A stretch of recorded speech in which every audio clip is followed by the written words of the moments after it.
E aí galera do canal, tudo bem com vocês? Vamos lá, vou fazer aqui um tutorial, pessoal, da moeda Movies. É a moeda aí concorrente da GMT, né, pessoal? É uma moeda que você vai ganhar, receber através de movimentos, né, através de exercícios. E a corretora que ela está sendo vendida aqui é a Gate.io. Veja como é fácil, vamos lá.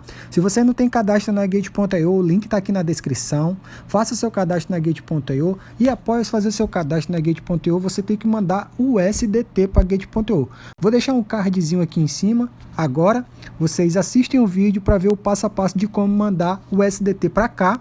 E após cair seus USDT aqui na corretora, pessoal, você vai vir aqui, ó, no menu câmbio, tá? Esse segundo aqui embaixo, ó, essa barra aqui embaixo. Se não tiver dessa forma aqui, se por acaso tiver alguma atualização, você procura o menu câmbio, tá?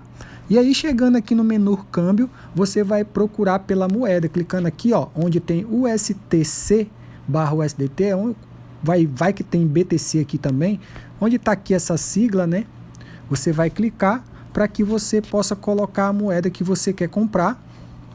Pronto, aqui ó, vai aparecer uma lupinha, você coloca o nome da moeda, ó, Movies. Aí ó, só tem ela com o USDT, olha aqui, hoje ela subiu 10,25%. Então vamos lá, comprar nossas Movies. Aqui pessoal, em comprar e vender, você deixa comprar. Aqui onde tem limite, deixa limite mesmo, tá pessoal?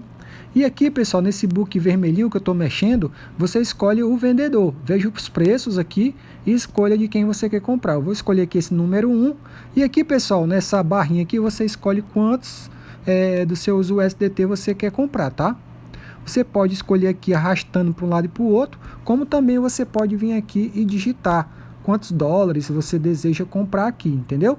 Então vamos lá pessoal. Vamos lá, eu vou escolher aqui o vendedor, digo aqui eu vou comprar 100%, eu tenho 2 dólares, tá? Eu tenho 2 USDT, vou colocar aqui 100%, clique em comprar, confirmar, ok, coloco a minha senha aqui, que vocês vão cadastrar no menu segurança e vamos lá, já comprei aqui as minhas Movies, tá pessoal? Eu já tinha algumas, né? E agora vocês vão ver, ó, vocês vão ver aqui, ó, vou clicar aqui em histórico de negociação, vocês vão ver aqui, ó, que eu comprei, cadê? Vamos ver aqui, ó, volume, comprei 73,1 e aqui o preço dela, 0,028. Não sei que data você vai estar vendo esse vídeo, mas pode ser que esteja mais barato ou mais caro, tá bom? Então vamos aqui na carteira para vocês verem como que está dividida aqui minha carteira, pessoal. Olha só, vou clicar aqui, ó, e tá aqui, ó, Movies. Vocês podem ver aqui, ó, pessoal, que eu vou ter 7,8 dólares de Movies, tá, pessoal? A gente está no mercado de baixo e eu estou comprando aqui, fazendo aqui meus aportezinhos aqui na calma e elegância, pessoal. Ó, Movies, DOT, Lunk, aqui ó, CNAME. Estou comprando aos poucos. SDAO, Link, Baby Doge, Shiba, Karura. São moedas que Matic, né pessoal, Gala, Games, moedas que eu acredito que no próximo Bull Run vai estar bem valorizado. Então pessoal, o vídeo de hoje era esse, fazer esse tutorial de como comprar Movies. Espero ter ajudado vocês, um forte abraço e tchau, tchau.